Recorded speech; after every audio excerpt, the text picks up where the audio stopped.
Huh? What? Where am I? This sure is a strange looking forest.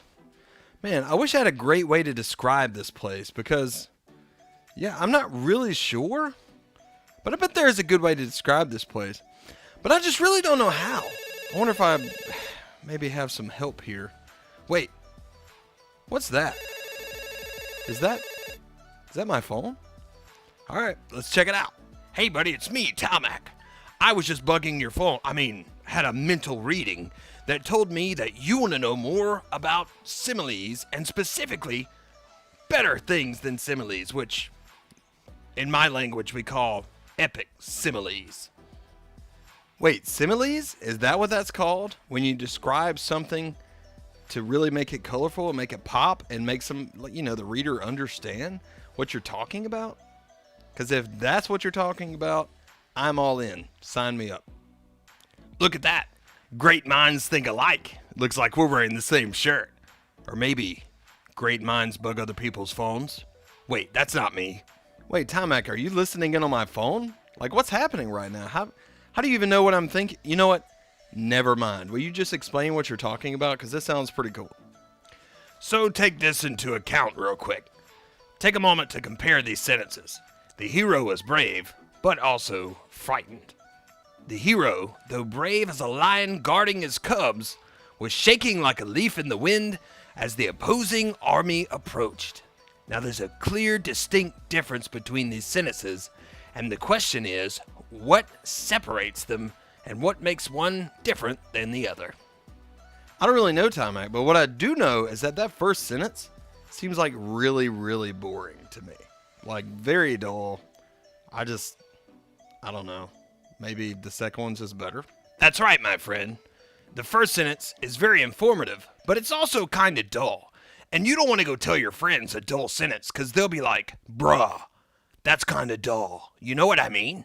So, the second demonstrates how a writer can use similes to craft sentences that have a deeper meaning. The basic definition of a simile is a comparison of two similar things using the words like or as. Because similes are a type of figurative language, which I'm certain that you guys have gone over repeatedly in your classes, they're not meant to be taken literally. Oh wait, I think I know what you might be saying. So what you're saying is an author or someone writing a story would use a simile, which is kind of comparing something that's really happening to something that's familiar, that's not really there to tell you about the story. Like if I said that I popped out of a room like a bottle rocket shooting from a bottle to illustrate that I was going fast.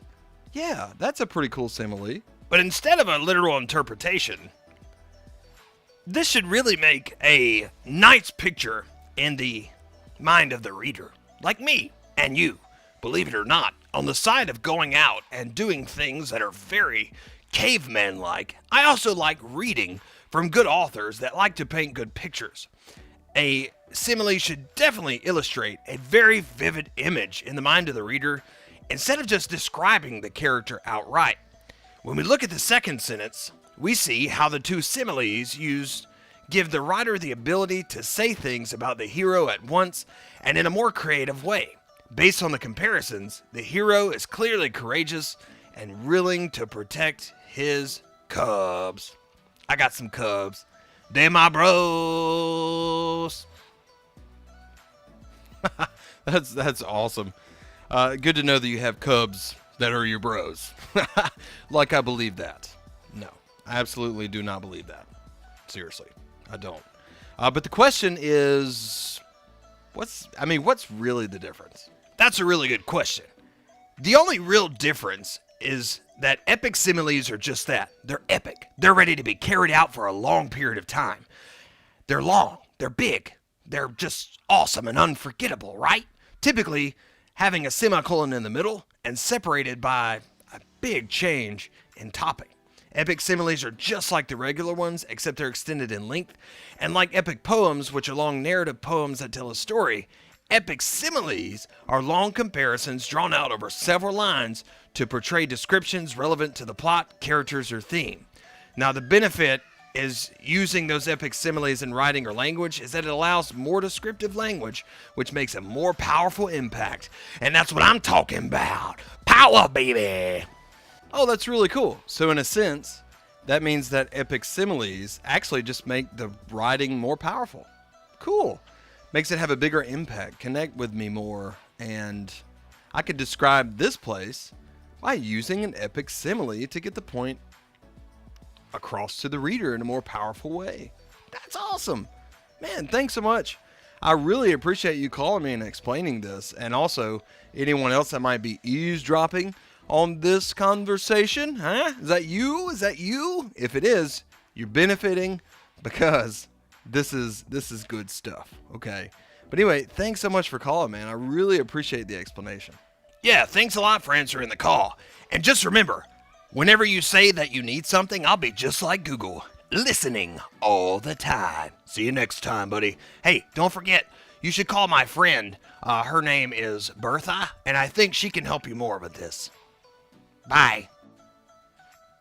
Awesome. Thanks so much. I'll call her right now. Here we go. Let's get our phone.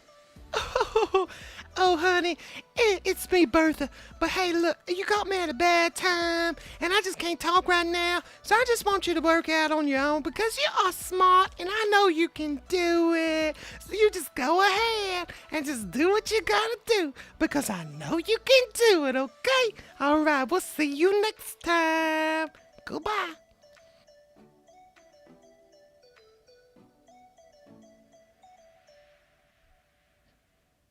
What just happened? Who was that? Is it just me, or did that woman look just like me? She was beautiful! Wow! Anyway, so I think I got this now, and we're going to work through just one little piece to really drive this home, okay? Epic similes are an elaborate comparison between two unlike objects using like or as, and typically having a semicolon, okay? Which looks like this. Now, the Odyssey is an epic poem, and epic similes in the Odyssey abound. They're everywhere. They're just constant through this story. And guess what?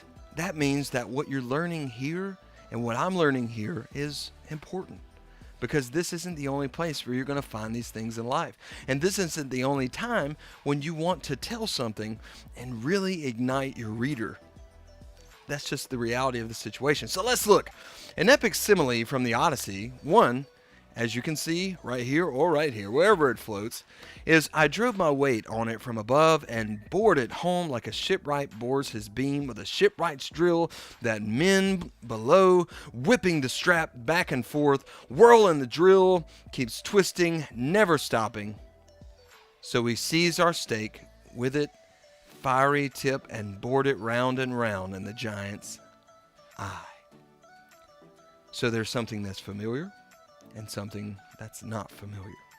This is the familiar piece. This specific thing, Odysseus gives a descriptive account of this and how he defeats the Cyclops. And because he's speaking to the Phaeacians, which is a seafaring people, they would understand the comparison to a shipwright's drill. He wants something to be very just natural to them. He wants to put it into their language. So the familiar thing, as you see, is the shipwright's drill. He's comparing this to what's going on the ship. The unfamiliar thing that's being compared is driving a stake into a Cyclops' eye. I don't know about you, but I've never experienced that. And if you have, please give me a call at the number below. 555-555-555. Just kidding. Just playing. It's all right. Anyway, and that's as easy as this is. Now, to make this a regular simile, you could actually backtrack and do this. He drove the stake into the Cyclops' eye like a shipwright, whipping a drill back and forth, twisting, never stopping. Or it's just something like that. There's a bunch of different ways you can do this. But the reality of this situation is that you just need to understand what it means. And I think now maybe you have. If you have any questions, go to your teacher. And if I happen to be your teacher, your lucky son or daughter or whatever you is, because guess what? Okay, we're ready. We're going to get this. We're going to watch this video multiple times. and rock it.